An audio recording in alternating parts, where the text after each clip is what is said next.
একবার উমর রাদিয়াল্লাহু আনহু রাতের অন্ধকারে, তার একটা স্বভাব ছিল, তিনি রাতের অন্ধকারে মানুষের কার কি প্রয়োজন এটা দেখার জন্য তিনি হেঁটে হেঁটে যাইতেন, মানুষের খোঁজখবর নিতেন। একবার তিনি গেছেন, গিয়ে দেখেন সমানে ধোঁয়া উঠতেছে। তো তিনি দাঁড়ায় দেখতেছেন, একটু পরে আবার ধোঁয়া উঠতেছে।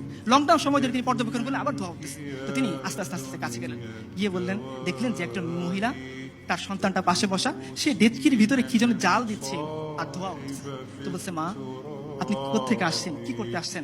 বলছে, দেখো খলিফা উমরের সাথে দেখা করতে আসছিলাম, এখন তো রাত হয়ে গেছে, তাবু খাটে সে কখন থেকে অপেক্ষা করতেছি, এই সন্তানটাকে চেষ্টা করতেছি একটু ঘুম পাড়াবো, কিন্তু আমার বুকে দুধ নাই, এই বাচ্চাটা ক্ষুধার যন্ত্রণায় কষ্ট পাচ্ছে। তো আমি একে সান্ত্বনা দেওয়ার জন্য একটা হাড়ির মধ্যে কয়েকটা পাথর নিয়ে জাল দিচ্ছি আর বলছি, দেখো বাবা রান্না হচ্ছে, তুমি একটু অপেক্ষা করো, রান্না হচ্ছে, তুমি একটু অপেক্ষা করো। এই দৃশ্য দেখে আমিরুল মুমিনিন উমর রাদিয়াল্লাহু আনহু বাচ্চা শিশুর মতো কাঁদতেছেন, দ্রুত আসছেন বাইতুল মাল থেকে, নিজে আটার বস্তা নিয়ে গেছেন। তার গোলাম বলতেছিল, হে আমিরুল মুমিনিন, আপনি তো আমাদের সবার আমির, আপনি আমার আকা, আমার মনিব, আমি আপনার গোলাম, বস্তা না আমার পিঠে দিবেন, আমি না আপনাকে নিয়ে যাব। ওমর বলতেছেন, হে আমার গোলাম, যে বোঝা আল্লাহ আমাকে দিচ্ছেন সেই বোঝা কিয়ামতের দিন তুমি বইবা, বস্তা আমার কাঁধে তুলো। উমর রাদিয়াল্লাহু আনহু খলিফাতুল মুসলিমিন রাদিয়াল্লাহু আনহু, তিনি উটের ও আটার বস্তা পিঠে নিছেন, একটু তেল একটু ঘি হাতে নিছেন, কয়েক মাইল হেঁটে ওই নারীর কাছে গেছেন, গিয়ে তিনি নিজ হাতে আমিরুল মুমিনিন উমর ওই যে পাথরে দিয়ে গরম করা যে পানি, সেই পাথর সরিয়ে ওইখানে তিনি আটা দিয়েছেন, আটা গুলছেন, নিজে রুটি বানাইছেন। এরপর বুড়িয়াকে বলছেন, মা তুমি শেখো।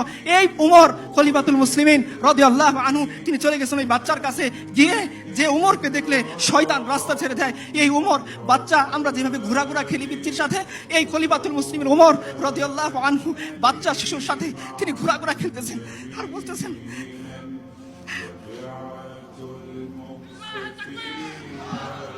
উমর বলতেছেন যে এতক্ষণ তুমি বাচ্চাকে কাঁদাইছো, এখন হাসিতে হবে।